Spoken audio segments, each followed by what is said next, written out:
There is grandeur in this view of life. Welcome to Evolution Talk with Rick Coast, an introduction to the oldest story ever told.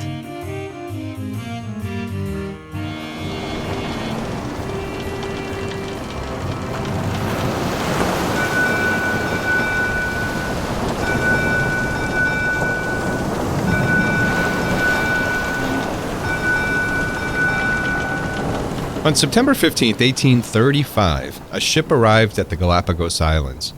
After making its way around South America, the islands would serve as a unique change of scenery. And this ship, the HMS Beagle, still had over a year to go before its return to England. Its captain, Robert Fitzroy, informed the young naturalist on board that he'd be able to disembark soon. Their first stop would be San Cristobal for a few days. After that, Floriana, then Isabella, and their final stop, for a little over a week, would be Santiago with its two volcanoes. The young naturalist stood on the deck, thankful that the seasickness which had plagued him at the start of the voyage almost 4 years ago was well behind him. South America had been beautiful. The Galapagos was, well, it was different. He was eager to go to shore to collect samples, but his first glimpse of the islands was a far cry from the lushness he'd first observed in South America when they'd reached Brazil. Nothing could be less inviting than the first appearance. He would later write in his journal. A broken field of black basaltic lava, thrown into the most rugged waves and crossed by great fissures, is everywhere covered by stunted, sunburnt brushwood, which shows little signs of life. This man, just 26 years old at the time, was Charles Darwin. He couldn't know it then, but his short 5-week survey of the Galapagos Archipelago would eventually lead him to write the book that would change the world, at least when it comes to our understanding of how the abundance of species, both past and present, came to be. I never dreamed that islands, about 50 or 60 miles apart, and most of them in sight of each other, formed of precisely the same rocks, placed under a quite similar climate, rising to a nearly equal height, would have been differently tenanted.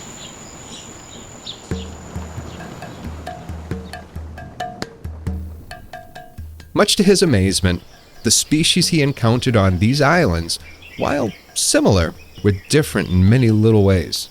Each was unique to the island they lived upon, and each island offered its own challenges and subtle nuances in environment. And by the time the Beagle pulled up its anchor to begin its return trip home, Darwin had collected thousands of specimens. Most notable, at least today, are the finches. Darwin spent hours writing about the differences he observed and which island he found them on.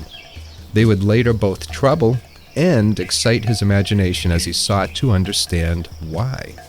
What was the mechanism behind these differences and how did it work? Why did it work? What made the species on one island different from the next? He saw it in the finches, the turtles, and the plants that he encountered. The governor of the Galapagos reportedly boasted to the young Darwin that he could tell what island a tortoise came from strictly by the shape and contours of its shell. There were even penguins on the Galapagos, the only ones to be found north of the equator and whom had adapted to the warmer climate of the islands. It would be years before Darwin would begin to fit together the pieces of the puzzle. With each little observation, a tapestry began to emerge that explained how it was all tied together. What bothered Darwin was the hand behind this tapestry. It wasn't the hand of God. It was nature itself. All it required was a little separation and some random changes to work with. And the Galapagos was the perfect laboratory. Each island a different beaker with its own unique mix of chemicals. What Charles Darwin saw, we know today as adaptive radiation. And no, it's not the type of radiation that comes with the decay of atoms. Adaptive radiation explains that when presented with a new environment, with all of its resources, challenges, and opportunities, a species will rapidly evolve and adapt to that environment. The same species under different selective pressures in different environments will show adaptations molded by and suited to those pressures. And this is what Darwin saw in the Galapagos. The beauty of it is, examples of adaptive radiation aren't unique to Galapagos alone. They're everywhere. It's just that the Galapagos does a wonderful job highlighting it. Of the finches, there are 13 different species.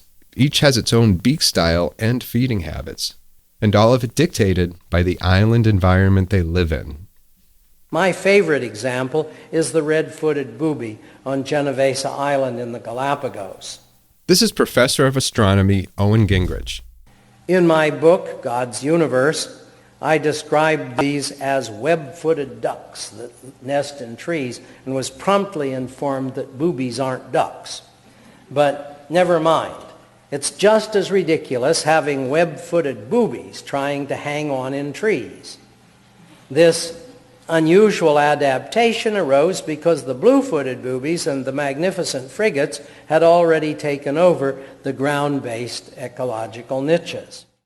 Favorite examples of mine are the marsupials found in Australia. Instead of, developing in the placenta like most other mammal species, the young of the marsupials develop in the mother's pouch.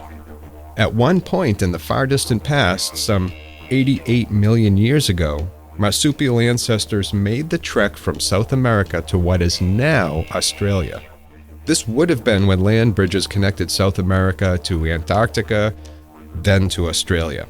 Genome analysis of marsupials in Australia and South America show they all share a common ancestor. And once they'd reached Australia, its unique environment and pressures saw a rapid diversification of marsupial species. And we see the results today with kangaroos, koalas, wombats, Tasmanian devils, and even wallabies.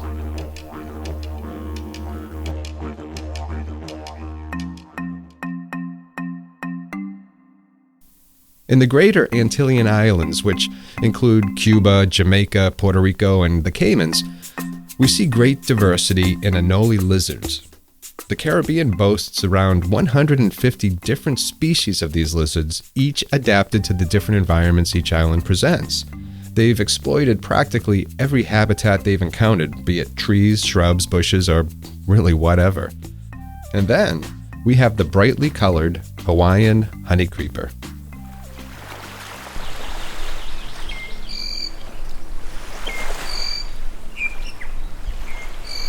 As the name says, they can be found on the Hawaiian Islands. And at one time, there were around 56 different species of honeycreepers. And today, there are unfortunately only 18. And each has its own special beak shape depending on its island and the food it finds there. Studies have revealed that the closest relative to the Hawaiian honeycreepers is the rosefinch, found in Asia and Europe. So how did they get from there to Hawaii? Well, one theory suggests eruption, not to be confused with eruption.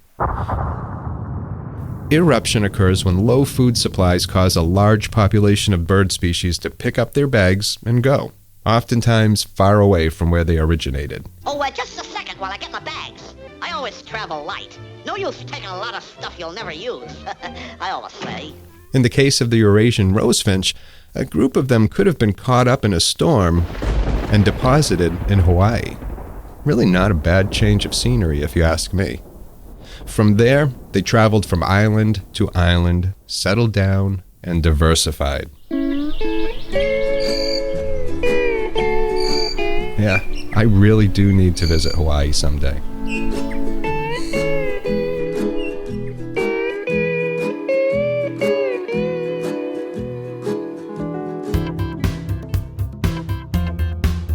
I hope you enjoyed today's episode of Evolution Talk.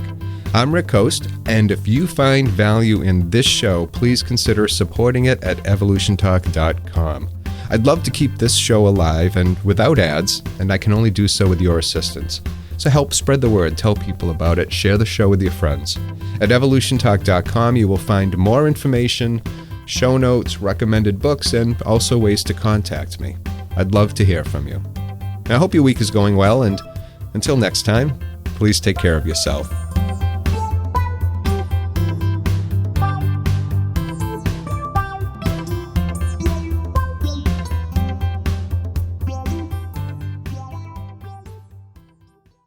Evolution Talk is a Rick Coast production.